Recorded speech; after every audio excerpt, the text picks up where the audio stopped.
first I want to talk about a little bit. It's all over the papers right now. Canada is kind of backpedaling on the timing of letting in the Syrian refugees. They had promised that it would be done by the end of December. Oh, and I think we've talked about that. I think it's a great move. I think. I disagree with you. I disagree. I mean, and you can. We are a country built on immigration.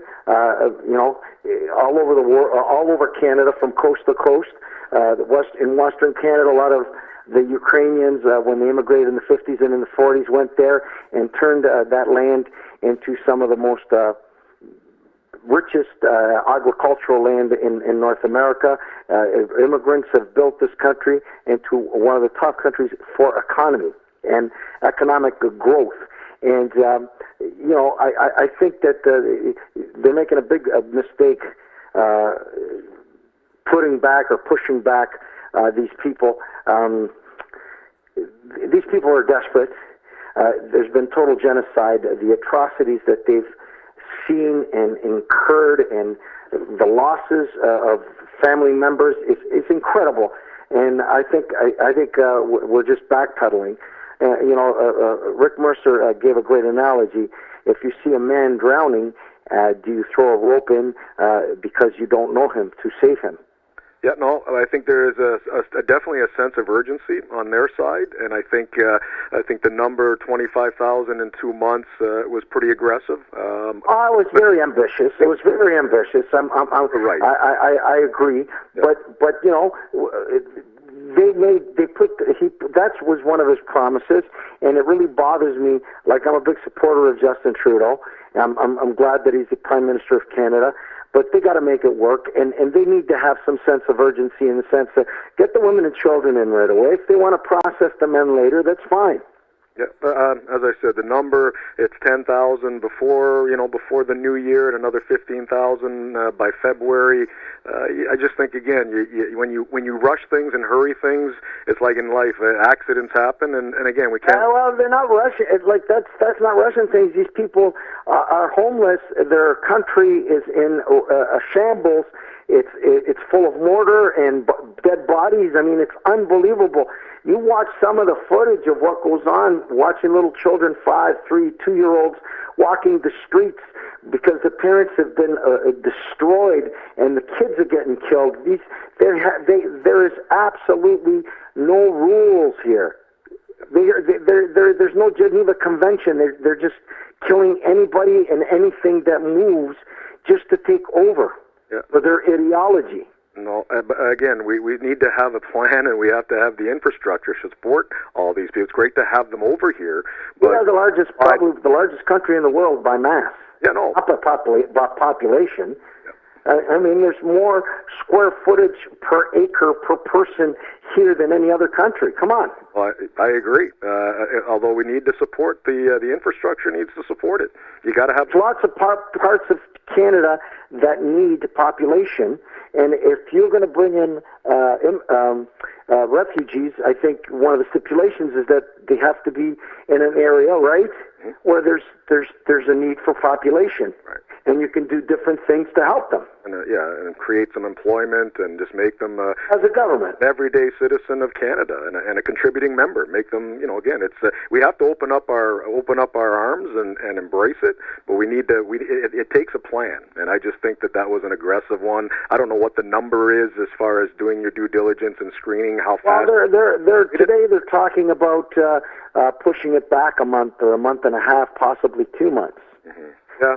And as I think they should stick to the original plan and bring in the people that are the sick or the people that are the neediest, right, and the children. Mm-hmm. Yeah, and again, have a plan to support them. Some of these refugee camps are disgusting. Yeah.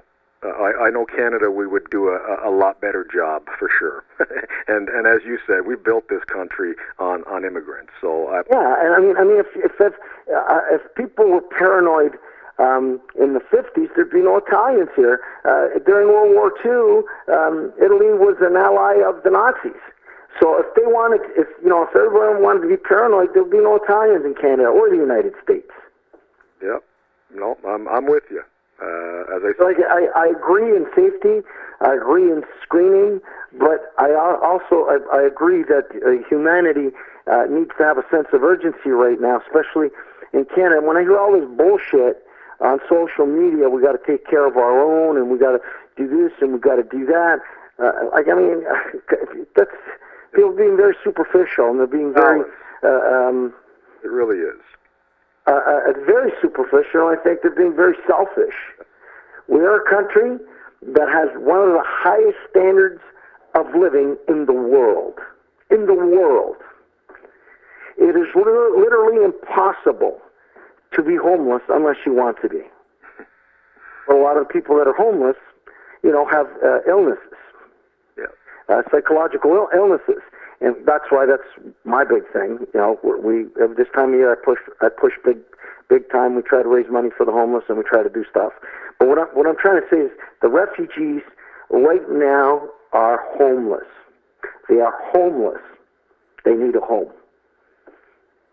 Mothers, fathers, grandfathers, children.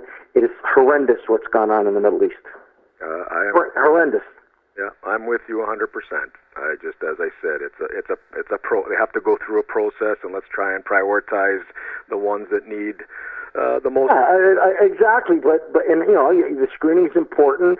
But I read some guy in a response that I wrote on Facebook, and he said, people change. Everybody changes. People's kids change. Everybody changes. Then nobody will have a child. Nobody's going to guarantee that their offspring's not going to be a bank robber or a criminal. Or people change. Shit happens. You can't go on that thing that they're saying that maybe their children will be radicalized or they'll turn. If you take a look, I said this the last time here on Next Sports Star. If you take a look at all the Canadian prisons or the prisons in the United States, out of 100%, how many of them are terrorists? Yeah, I don't even. What is the percentage? So if it exists, the majority are violent criminals, drugs, and rapists and bank robbers, and not terrorists. Yeah, and that's a learned behavior in itself as well. No, but what I'm saying to you is, I understand that we really need to go through and make sure that there's no hidden agenda in some of these people.